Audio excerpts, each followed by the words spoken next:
câmbio semiautomático, suspensão ativa, controle de tração, telemetria, freio ABS, controle do diferencial, power steering ou direção hidráulica. As tais ajudas eletrônicas ajudam a quem, afinal? Nas últimas semanas, em razão dos 30 anos de Imola 1994, a gente viu por aí centenas de vídeos, matérias, escritas, televisão falando do banimento em 1994 das tais ajudas eletrônicas. Mas que tipo de ajudas e, como eu falei, para ajudar a quem? Será que esse termo ajudas não pode levar as pessoas a uma falsa conclusão de que a vida dos pilotos de Fórmula 1 foi mais fácil em 93 ou hoje em dia por causa desses equipamentos? Spoiler, leva. É disso que nós vamos falar hoje no Splash and Go.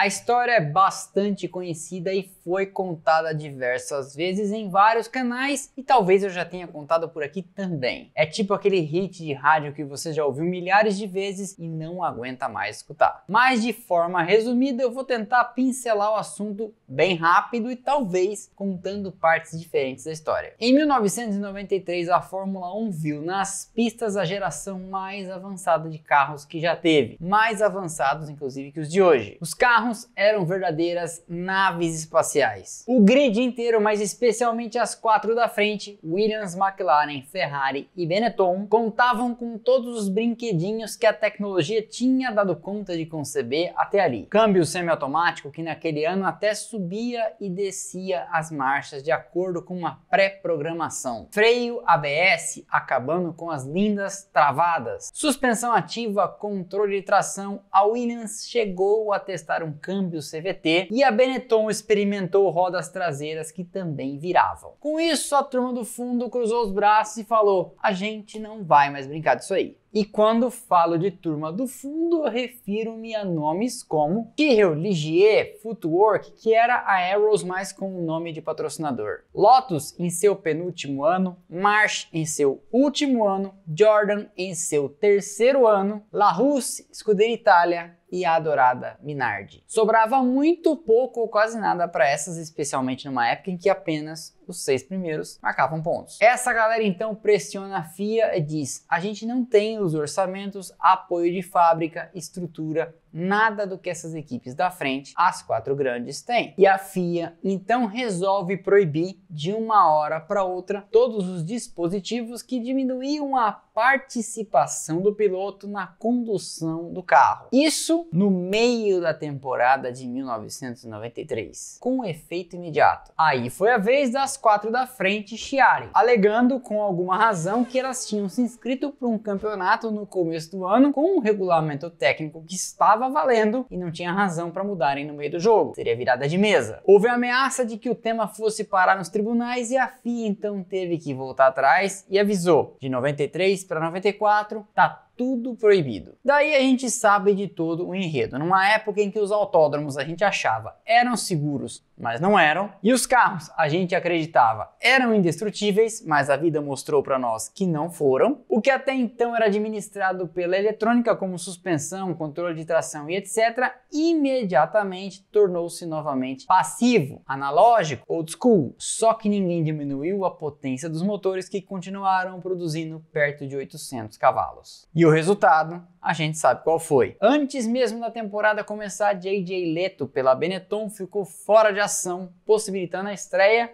de Tio Yoss, pai de Max Verstappen. Jean Alesi nem participou do fatídico final de semana de Imola 94, machucado por uma gloriosa cacetada num teste da Ferrari em Mugello. Ele machucou a coluna e chegou a desmaiar no impacto. Chega a Imola, Rubens Barrichello, Roland Ratzenberger e Ayrton Senna. Mas isso não seria tudo. Karl Wendlinger da Sauber quase perde a vida nos treinos livres no Grande Prêmio subsequente em Mônaco. E na próxima etapa em Barcelona, também nos treinos livres, Andrea Montermini, recrutado pela Sintec para substituir Ratzenberger, também bate forte e também fica fora de ação. Resumindo, quando todo mundo fala da temporada de 94, virou senso comum comentar das ajudas eletrônicas. E aí Janderson, analista contábil pleno 2, que começou a ver a Fórmula 1 em 2006 e passou a vida ouvindo o pai dizer que melhor era antigamente, acaba acreditando que essa tonelada de dispositivos à disposição na época e os outros que temos hoje foram feitos para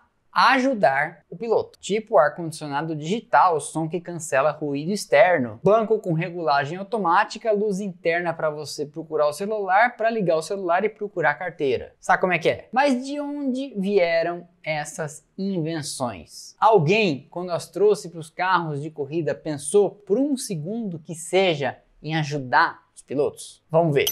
Radio check. It's Friday! O rádio foi testado pela primeira vez, ao menos é o que se tem notícia, ainda quando Niki Lauda estava na Ferrari. Ele achou a ideia ótima, os italianos não curtiram tanto e quando ele saiu, o projeto foi posto de lado. No começo da Fórmula 1, a comunicação muito importante entre garagem e o carro era feita ou por sinais ou por placas. E os dois lados tinham uma dificuldade imensa em transmitir informações. O piloto sobre o estado do carro, a equipe sobre a estratégia e o que vinha acontecendo na corrida com os demais competidores. O rádio reapareceria na década de 80 e no começo dos anos 90 começou a ser empregado maciçamente. Só que como toda tecnologia implementada pela primeira vez, não era o começo do rádio, a gente sabe, mas era a primeira vez em carros de corrida, aquilo dava muitos problemas, era sujeito a imensas interferências e não funcionava no todo das pistas. É famosa a história de Rubens Barrichello correndo em Hockenheim já em 2000, na sua primeira vitória, quando ele conta: na parte da floresta o rádio não pegava e eu explicava para eles o que estava acontecendo, mas eles não ouviam. Hoje em dia é impensável uma corrida de Fórmula 1 para as equipes, para os pilotos e para nós do público sem o rádio, porque nas transmissões modernas a gente também pode ouvir o que eles estão falando. I am stupid. I am stupid. Inclusive pela F1 TV, esse vídeo não é patrocinado, mas deveria. Você pode escolher um carro e ouvir toda a conversa a corrida inteira. Mas o rádio ajuda alguém? Bom, ele certamente torna a comunicação mais eficiente. E assim as equipes podem tomar decisões rápidas e levar adiante estratégias diferentes, contando que o piloto vai entender o que eles querem, sem precisar torcer, como aconteceu no passado, para que o piloto entenda a linguagem de sinais ou plaquinhas. A telemetria revolucionou a Fórmula 1 e a maneira com que as equipes trabalham os carros. Ela permite, hoje em dia, a coleta em tempo real de dados que são processados na garagem e nas fábricas, com centenas, milhares de parâmetros analisados segundo a segundo em todas as vezes que o carro vai para a pista. O conceito apareceu na Fórmula 1 pela primeira vez, adivinha onde? Na Lotus, de Colin Chapman. Isso mesmo, mais uma invenção deles. Eles começaram a experimentar com simples sensores, medindo a temperatura da água do motor e etc. E as informações eram armazenadas em fitas magnéticas, não havia transmissão em tempo real. Quando o carro voltava para a pista, as fitas magnéticas eram removidas, os dados interpretados e analisados e você tinha uma fotografia do que havia acontecido com ele, o carro. Nos anos 80, Williams e depois McLaren, as duas por causa da Honda, entraram de cabeça na era da telemetria. A transmissão de dados em tempo real ainda engatinhava, mas já era possível fazer o download das informações. O carro parava nos boxes e um link de dados era conectado através de um cabo. Ficou famosa nessa época uma frase de Patrick Head dizendo: com a telemetria o piloto não pode mais nos contar mentiras. Afinal, antes dos sensores, o piloto podia inventar a história que quisesse, dizer que tinha ouvido um barulho esquisito no motor que de repente viu fumaça saindo. Com a telemetria dessa época, ele até podia contar lorota, mas depois do download o pessoal ia acabar descobrindo. Os japoneses da Honda eram imensos entusiastas de encher as garagens da Fórmula 1 de computadores, com dezenas de técnicos monitorando parâmetros com toneladas de papel impresso com aquelas impressoras de agulha, marcando tudo o que acontecia com seus motores. Com o tempo, as demais fabricantes e as equipes também foram percebendo que havia futuro naquilo. Em 1992 e 93, auge da tecnologia antes das proibições das ajudas, chegamos até telemetria bidirecional, ou seja, a garagem via e podia mexer em algumas coisas remotamente no carro. Isso foi proibido e é proibido até hoje. A equipe vê o que está acontecendo, mas o piloto necessariamente precisa ele operar as alterações. Hoje em dia o carro tem milhares desses sensores que transmitem as informações em tempo real para a garagem e para a fábrica, onde bancadas inteiras de técnicos analisam cada parâmetro, além de analisar também o que é possível da concorrência, como velocidade de contorno de curva e a evolução dos tempos de volta. Assim, nada do que está acontecendo na pista passa despercebido, porque de repente, se alguém lá do fundo do grid trocou de pneus e está usando compostos que você também planeja usar, pode haver ali uma boa informação sobre a evolução da borracha naquelas condições climáticas e etc. E tudo isso quem permite é a telemetria. Tudo isso necessariamente passa pelo piloto, como se fosse um imenso funil, já que ele é obrigado a fazer as mudanças enquanto pilota o carro. E se você acha que pilotar o carro por si só é uma tarefa fácil, dá uma ouvida na respiração do Leclerc no Grande Prêmio da China. Ele esqueceu o rádio aberto até que a Ferrari avisou para ele, então quando você puder desliga o rádio. E a equipe e o mundo inteiro puderam ouvir o esforço físico que ele estava empreendendo numa caçada contra Carlos Sainz.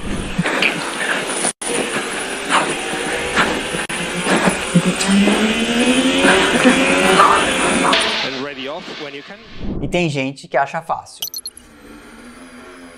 Essa história eu já contei aqui mais de uma vez, em cada uma delas com um enfoque diferente. John Barnard chegou na Ferrari em 87 para fazer o carro de 89, o primeiro puramente seu. Ele queria formas mais esguias, um carro mais refinado aerodinamicamente. E tinha uma coisa que ele não tinha como resolver: o mecanismo de acionamento do câmbio atravessando o carro da frente até a traseira. Ele pensou então num mecanismo eletrohidráulico, com botões acionando a subida e descida de marcha no botão. No começo ele queria que fossem botões e cabos levando um comando elétrico até a traseira, onde atuadores hidráulicos trocariam as marchas como uma disqueteira. O jovem de hoje sabe o que é uma disqueteira? Pergunte para sua mãe. Jovem. A caixa de câmbio trocaria as marchas da mesma forma, nesse formato que eu falei de disqueteira, só que atendendo a esse atuador hidráulico. Mas quem concebeu o câmbio semiautomático jamais pensou em facilitar a vida de alguém. Não só porque deu muito trabalho para fazer essa geringonça funcionar, mas porque o objetivo primordial foi desempenho, melhorar as formas do carro livrando-se do mecanismo do câmbio. Além disso, Barnard fala nas entrevistas também sobre outra coisa: evitar que o piloto arrebentasse o motor e a transmissão trocando de marchas agressivamente, reduzindo no final de uma reta de sexta para terceira ou segunda. O punta-taco dava trabalho e cansava de fazer numa corrida inteira. Tem vídeo disso aqui, inclusive. Dá uma olhada nessa reduzida de Thierry Boutsen no final da reta em Interlagos. And this is a challenge from Boutsen, and Boutsen makes it through, and a tremendous view from the onboard camera. O do Schumacher moendo o câmbio da Benetton numa reduzida.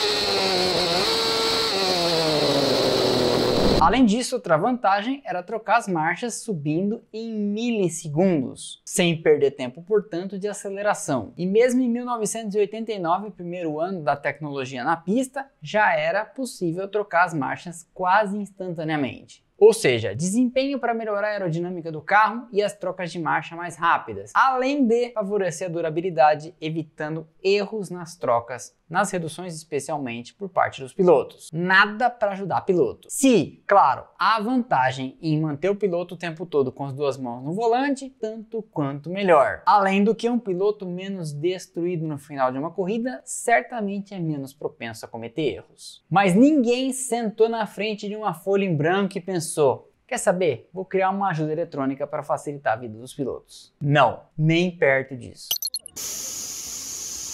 Molas e amortecedores foram o standard da suspensão de carros e de carros de corrida por todo o século XX. Quase todo o século XX. Porque logo no começo da era do efeito solo, para lidar com o porpoising, os engenheiros da Lotus e da Williams pensaram nos amortecedores sintéticos. Esse era o nome da suspensão ativa no começo. Com atuadores hidráulicos. Eu vou explicar o que é um atuador hidráulico na suspensão ativa. Sabe aquele pistão de tratores ou de caminhões basculantes? Então, aquilo é um grande atuador hidráulico. Então, os engenheiros pensaram, e se a gente substituísse molas e amortecedores por mini atuadores, que agiriam endurecendo e amolecendo quase que instantaneamente, comandados por sensores que mediriam a altura do carro em relação ao solo. Nascia a suspensão ativa e houve de cara ganho aerodinâmico e ganho de dirigibilidade. Porque quando você fazia uma curva com um carro de suspensão convencional, ele tinha uma tendência, numa curva para cá, a rolar para cá. Se a curva fosse para lá, ele rolava para cá. Mas com a suspensão ativa, sensores monitoravam então a altura do carro em relação ao solo, e quando ele pensasse em rolar para cá, o atuador endurecia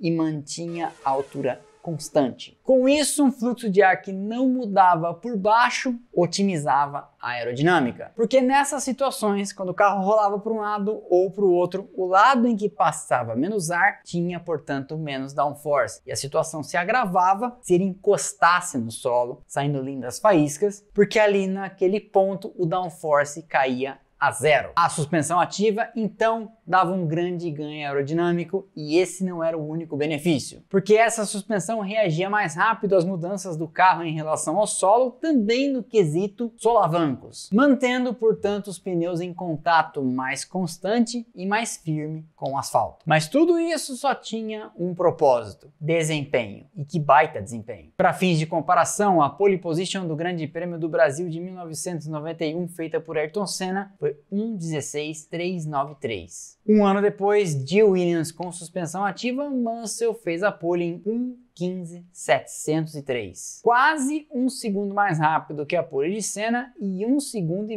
mais rápido que a mesma Williams um ano antes. Mas o sistema, veja bem, só tinha o objetivo de andar mais depressa e não dar mais conforto para o piloto ou tornar a pilotagem mais fácil. Um carro mais estável e sem saco de tanto permite ao piloto entrar de pé cravado em algumas curvas sem que ele talvez levantasse o pé do acelerador.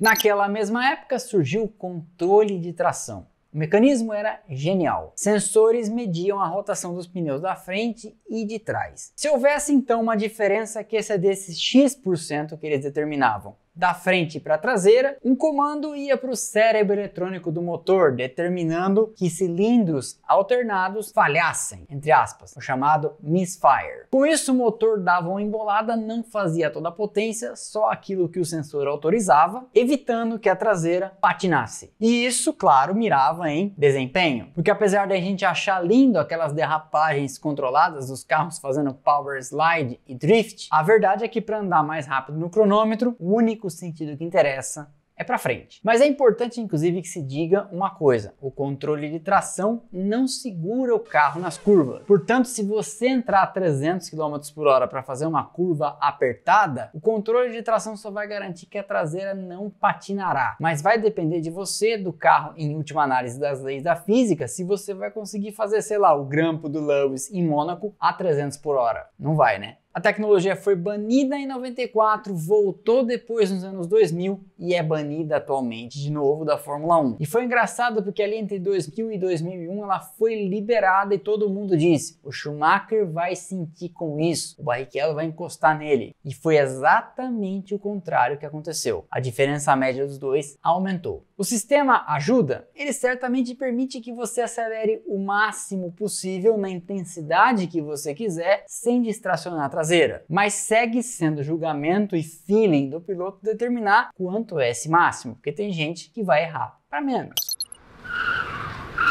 Mesma coisa com o freio ABS, que inclusive não foi inventado na Fórmula 1. A sigla tem a ver com Anti-Blocking System, sistema anti-bloqueio, evitando as travadas. Ele apareceu pela primeira vez com o engenheiro francês Gabriel Voisin, acho que é assim que fala, ainda na década de 20 do século passado, pensado para freios de avião. O mecanismo era bem simples, através de uma catraca monitorava a roda que estivesse virando menos. E com isso um mecanismo soltava um pouco dos freios dessa roda e evitava o travamento. Não me pergunte como ele agia no caso de travamento das duas. A Chrysler apareceu na década de 60 com um mecanismo chamado Sure Brake, ou certeza de freio. Em 78, a Bosch com a Mercedes apareceu com um sistema chamado ABS2, bem parecido com o que a gente conhece hoje. Já tinha então sensores e mecanismos eletrônicos e hidráulicos atuando juntos. Nos anos 80 foi disseminando e na década seguinte praticamente todas as fabricantes tinham um sistema desses em algum dos seus carros. E na Fórmula 1, entre 92 e 93, ele apareceu em Williams, Ferrari, McLaren e Lotus. A Lotus, naquela altura, já a caminho do fim,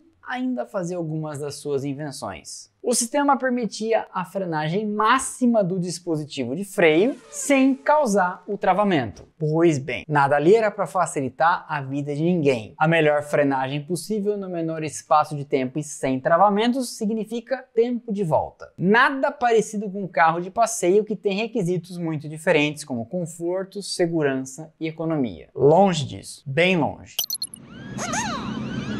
O diferencial eletrônico é uma tecnologia que a Fórmula 1 pegou emprestado dos carros de rally e Jeeps off-road e colocou para funcionar para os seus propósitos muito específicos. Eu explico. Você sabe como funciona um diferencial, né? O editor vai colocar aqui alguns vídeos bem didáticos para vocês e eu vou deixar o link na descrição. A principal função do diferencial é permitir que essas rodas girem em diferentes RPM. Considere essas rodas que estão negociando uma curva. É claro que a roda esquerda precisa percorrer mais distância em comparação com a roda direita. Isso significa que a roda esquerda precisa girar a uma velocidade maior. Mas basicamente o que você tem que entender é, numa curva para lá, você concorda comigo que a roda de cá vai virar menos que a roda de fora, que tem que percorrer uma distância maior? Pois é, para compensar isso, lá no começo da era dos automóveis, o diferencial foi criado. Carros de corrida, evidentemente, tirando o kart, tem diferencial. E aí, com o tempo, perceberam que um diferencial que você pudesse controlar ajudava o carro a andar mais depressa. Isso porque alguém pensou, e se a gente conseguisse alternar o quão sensível esse diferencial é a corrigir as diferenças de um lado para outro das curvas? Eu explico mais um pouco. Imagine uma curva muito fechada e naturalmente lenta, como o já mencionado grampo do Lewis em Monte Carlo. A roda de dentro vira muito menos do que a de fora. Além disso, é uma curva lenta, então as forças envolvidas são menores. Então, numa situação dessa, te interessa para rotacionar o carro e apontar para dentro da curva mais rápido, que o seu diferencial esteja, entre aspas, mais solto. Mas em outras curvas, especialmente nas de alta, você não gostaria que isso acontecesse, porque em trechos de várias curvas para lá e para cá, como Beckett's e Maggots em Silverstone, você não gostaria da traseira querendo virar demais porque você perde precisão num trecho de alta. E aí tem que tirar o pé. Para um momento desse, você alterna o modo do diferencial para uma traseira mais presa e um diferencial menos reativo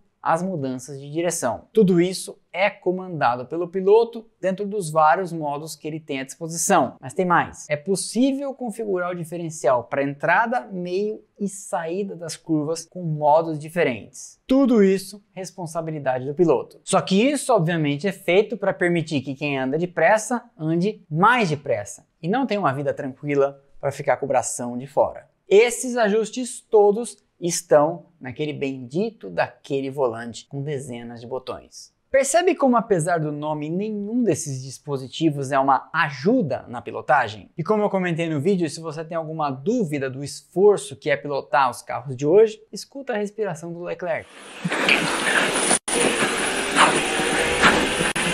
Eu sempre que posso digo, a câmera on-board com imagem estabilizada fez um imenso desserviço à Fórmula 1. Porque uma geração de pessoas jovens e não tão jovens passou a acreditar que de repente os carros ficaram fáceis de pilotar. E para tirar a dúvida como eles ainda sacodem muito e ainda são fisicamente exigentes, é só olhar as câmeras de dentro do capacete, aquelas no olho do piloto. Ali a estabilização de imagem é bem mais difícil e é possível perceber que as coisas ainda são bem complicadas. Então, respondendo à pergunta do vídeo, se as ajudas ajudam alguém, elas ajudam o tempo de volta, o desempenho, a velocidade. O piloto segue tendo muito trabalho. Esse foi então mais um episódio do Splash & Go no YouTube. Eu espero que vocês tenham gostado. Deixa o like que é de graça, não custa nada, ajuda demais o canal, quebra essa pra mim. E eu te vejo aqui nos próximos vídeos, lá no Instagram, Twitter, TikTok e Telegram do canal, onde tem bastante conteúdo diário. Então, passando aqui os arrobas, os links estão na descrição. Se você quiser receber notificação dos nossos vídeos no instante em que eles vão ao ar, e são de 70 a 80 por mês, todo mês, aqui embaixo temos os nossos grupos de Telegram e de WhatsApp, onde você entra e passa a receber um aviso no instante em que eu publico cada um deles. Beleza? Então, valeu e aquele abraço.